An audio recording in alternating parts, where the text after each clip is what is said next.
ఐఏఎస్ల బదిలీలు దాంట్లో వాళ్ళు అంట కాగడం ఈ పదం వాడుతూనే ఉంటాం. దాంతోపాటు నేను చెప్పాను కదా, ఇప్పుడు తెలుగుదేశం హయాంలో ప్రభుత్వంలో కొంతమంది ఐఏఎస్లు ఐపీఎస్లు పనిచేస్తుంటారు. వీళ్ళు ఈ ప్రభుత్వం చెప్పినట్టే నడుచుకుంటారు. ఇప్పుడు కూల్చివేతనైనా వైసీపీ కార్యాలయం కూల్చివేత, లేకపోతే వైఎస్ఆర్ కాంగ్రెస్ పార్టీకి నోటీసులు ఇవ్వడము, ఇలా చేసే వాళ్ళందరూ తెలుగుదేశం మనుషులని ముద్రేస్తే, రేపు పొద్దున వైసీపీ వచ్చిన తర్వాత వాళ్ళు ఏదన్నా చేస్తే అంటే అడ్డకాగారు అని చెప్పి అనుకుంటే వేస్ట్. వాస్తవంగా చట్టం తన పని తాను చేసుకుపోవాలి, బాధ్యతాయుతంగా ఉండాలి. అయితే చట్టాలు అధికార పక్షాలకు చుట్టాలు, నాడు వైసీపీకైనా నేడు తెలుగుదేశం పార్టీకైనా. ఇప్పుడు అదే నడుస్తోంది.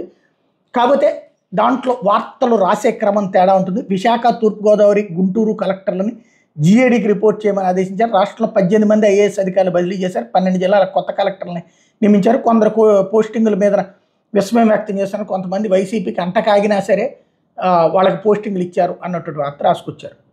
చంద్రబాబు గారికి తెలుసు, లోకేష్ గారికి తెలుసు వాస్తవం ఏంటన్నటువంటిది. ప్రభుత్వం చెప్పినట్టు మాత్రమే చేయడం, ప్రభుత్వం తరపున కక్ష సాధింపు చర్యలకు పాల్పడటం. అంటే వైసీపీ వాళ్ళ ఆలోచనలకు అనుగుణంగా పనిచేయడం కోసం తమ విధులని, అంటే తమకున్నటువంటి రాజ్యాంగబద్ధ విధులని తేడా చేసినటువంటి వాళ్ళ విషయంలో అయితే కనుక వాళ్ళు సీరియస్గానే ఉంటున్నారు. అలా కాకుండా చట్టబద్ధంగా చెప్పినటువంటి వాళ్ళ పట్ల మామూలుగానే ఉంటున్నారు. ఐఏఎస్లు ఐపీఎస్లు అందరినీ మనం వేరే రాష్ట్రం నుంచి తెప్పించుకోలేం, సిస్టమేటిక్గా నడుస్తున్నారు. కాకపోతే ప్రస్తుతం కథ నడుస్తూ ఉంటుంది.